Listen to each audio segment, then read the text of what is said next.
Go. Okay. Hey there, everybody. Okay, so I'm sure everyone's familiar with bullying and teen suicide and how much of a problem it is. Well, some of you guys may be thinking, it's life, it happens. Well, it's not supposed to happen.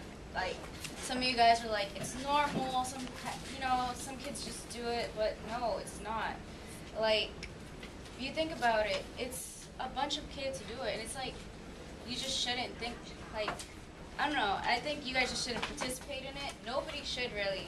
And if you ever do see anybody getting bullied, it never hurts to, like, just, step up. Like, you guys are always talking about, oh, nobody's going to ever say anything to me because I'm tough or whatever.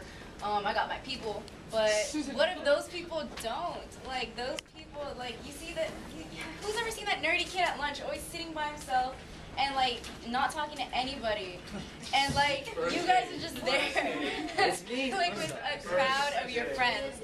And, like, you're just there talking, socializing, and they're by themselves. Like, how much does it hurt to just go up to them and just be like, hey, what's your name? What do you like? What's your favorite color? I don't know, like, whatever. Do you have the latest iPhone? I don't know, whatever. Just start a conversation. It never hurts because you never know what that person might be going through.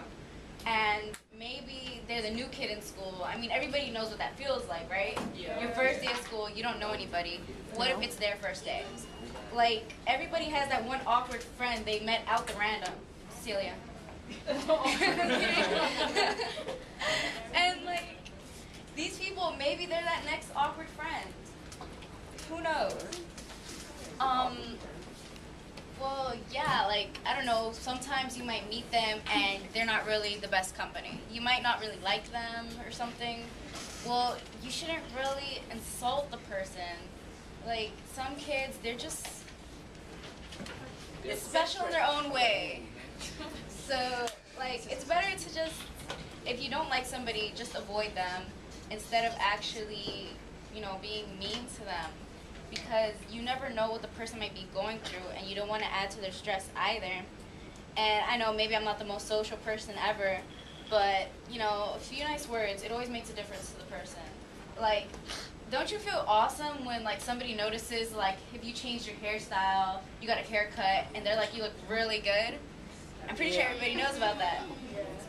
Everybody knows the feeling. Well, everybody likes it, and, there's, hold on. Okay. Well, these teens are, like, the same. You'll be surprised to see how awesome some teens can be. Like, that geeky kid, just walk up to him, maybe he's awesome, you never know. Maybe he's just quiet, that's all. And, like, it's just something that should be prevented because teen suicide is the third leading cause of death in teens after homicide and accidents. So for the third leading cause, that's pretty scary because you never know who's going to be next. You never know who's that kid that's maybe the kid sitting over there in the corner writing something. You never know if they're going through a tough time or something. And well, I came up with a couple of stories actually of these people, of some of these kids. Like Eden Warmer, she was 14 from Vancourt, Washington. She was the victim of ongoing bullying, according to her family and friends. Her Facebook says she loves all my haters after enduring 2 years of bullying by her female classmates. Eden's older sister, Audrey, says that Eden even changed her appearance several times in an attempt to fit in and begged her older sister not to report her bullying because she thought it would make the problem worse. And in her Facebook, she also wrote things like, I'm super funny and outgoing. I love all my friends and family, and that includes all my haters, and I'm fun to hang out around too. Following death, her friends wrote on her wall things like, from Brooke, Eden, you're an amazingly beautiful person. I will miss you forever. Love, Isabel and Brooke. Samantha wrote, I wish it didn't take people this long to realize how beautiful you are and how unique you are. You're the sweetest girl in the world. I wish you knew you didn't have to fit in. It's good to stand out. Another girl, Samantha. She was bullied for accusing a popular senior of raping her and hung herself. The charges against the senior were dropped shortly after her death. Okay, the popular guy in school. She like basically, since her parents, okay, she was raped by him, and nobody would believe her. She told her parents and everything, and everybody was like, "What? You're like this ugly girl. Why would he want to rape you?" And she pretty much got stressed out. She would be found crying. She lost her friend, and in the end, she committed suicide. And this is getting scary now. Vanessa and Gina, 15 and 16, committed suicide together. They hugged each other and jumped in front of a speeding train in Pennsylvania because Gina's boyfriend died in a recent death of a traffic accident. These teens have been forming suicide pacts. These are groups of teens who plan to commit suicide together. Like, you just see a bunch of suicidal teens just come together and be like, yeah, we're going to commit suicide this day, this time, and at that place. Like, who wants to walk to the metro station and see some kid jump in front of a train? Like, there are going to be kids around. Who's going to want to see that?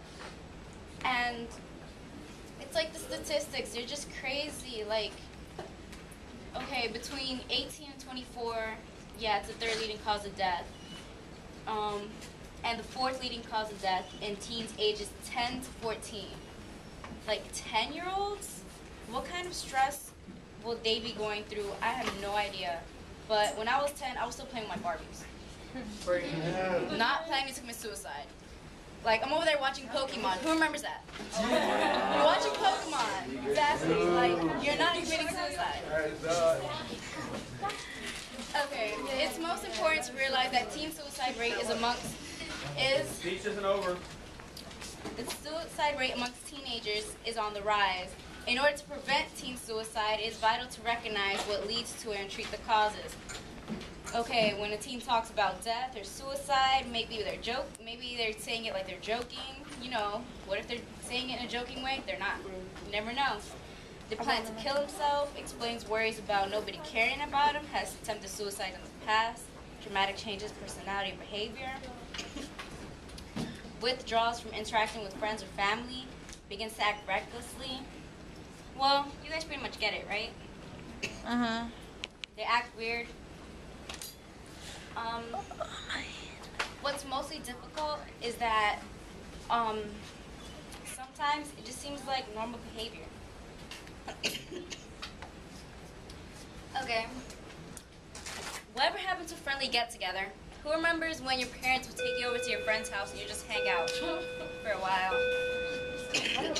Yeah. Yeah, play date. Is that the bell? You have a conclusion? Yeah, I was just gonna Let's not give a say, conclusion. Do not take the sheets from the table. Keep them on the table. Conclusion? okay, so I was just gonna say, you know, if you ever do experience bullying or want to commit suicide, there's always counseling, treatment, medication, and you know, be loving, treat the person with respect and understanding, and show them they're loved and wanted. And you know, the suicide hotline, 1-800-273-8255.